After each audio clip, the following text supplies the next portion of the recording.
In the world of Berserk, there are many wild creatures lusting upon defenseless humans with no regards for their lives, sparing nothing in their endless bloodthirsty frenzy, which cause nothing but chaos, tyranny, and destruction to the few souls who is unfortunate enough to survive their act of terror. One such creature is called an apostle. These creatures look like a human, walk like a human, and they fit perfectly well in society as a ruthless, cruel, and cold-hearted human, looking down upon humans as nothing more than a toy to be played with or to be broken apart.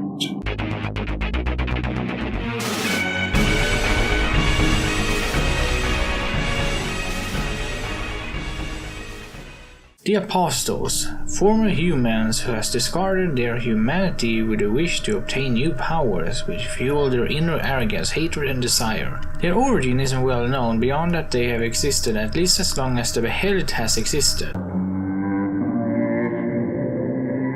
While this video is specifically about the Behelit, to summarize the Behelit, it's a fetish which can transcend you into the astral realm where the God Hand reside. From there, the God Hand will tell the owner of the Behelit that they got two choices. Either they must sacrifice something they hold dear to be reborn as an apostle, or they can refuse the offer and presumably get sent back where they were. The choice they make hasn't been made out of free will, but instead it's been foreseen by the God Hand, and if the God Hand deems it necessary, they will manipulate the timeline of said person to make the sacrifice choice more appealing. Usually it isn't needed, or rather that the owner already lives a miserable life, thus no timeline manipulation is really needed to make the owner capable of sacrificing something they hold dear. The sacrifice has to be a living being and can include yourself, but this is very rare and only granted to the owner if sacrificing yourself causes an even bigger sacrifice to occur, as shown with the Egg and the Perfect World Apostle in the Tower of Conviction arc. After this ritual is done, the owner is now reborn as an apostle. Usually apostle retains their human form, but with some alterations that is more fitting to their apostle form. How the apostle's form will turn out is dependent on the apostle's innermost desire and to a degree their personality. Although this new form doesn't just fulfill one desire, it usually fulfills more than one. The new body has improved senses, strength, regeneration, and a new trait that is unique to the apostle, Grunbeld and his Krondam skin or Saw's inhumane stamina. However, sacrificing someone isn't the only sacrifice the soon-to-be apostle has to make. You also throw away most of your humanity and replaces that with demon kind. And if you die as an apostle, the apostle is no longer a demon, but instead gets taken to the demon kind vortex to be part of demon kind instead of being one. They are called apostles because they are direct followers and messengers of the God Hand, whom are the right hand of the idea of evil. This is similar to the apostles in Christianity, where the point isn't to follow God directly, but instead to follow God through the path of Jesus, God's Son. Technically, they aren't loyal to anyone, as can be seen with both Viald and Ganishka. Although with Viald, it was more the case that he was more concerned with his life than the well-being of the future God Hand member, since all apostles are given only one rule to follow: "Thou what thou wilt," which essentially means "do what you will." This is because the will of the apostles isn't actually their own free will.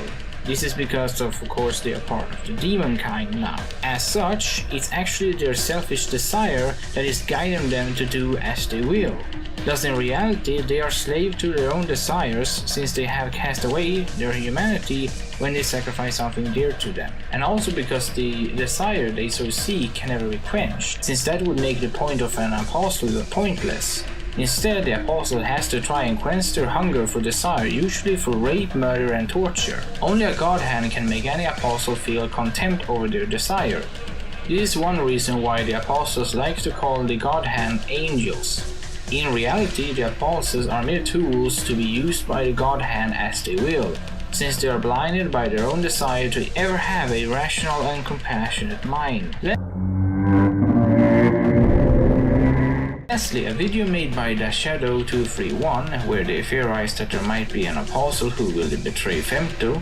While it is an interesting theory, unfortunately there are some corrections needed to be made before actually jumping into the theory, mainly these points.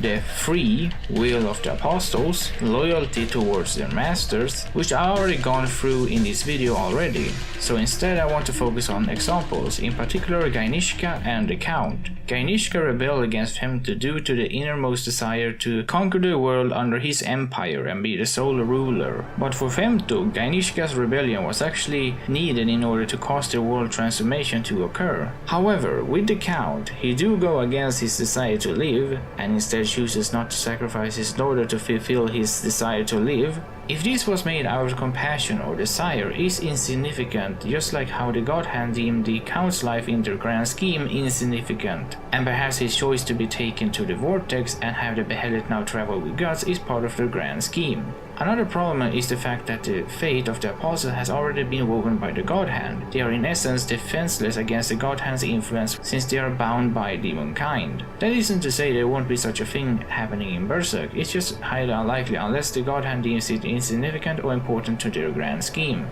And if it do occur, it will be most likely a redemption story featuring the snail apostle. Thanks for watching, hope you enjoyed the video, and see you all in the next video.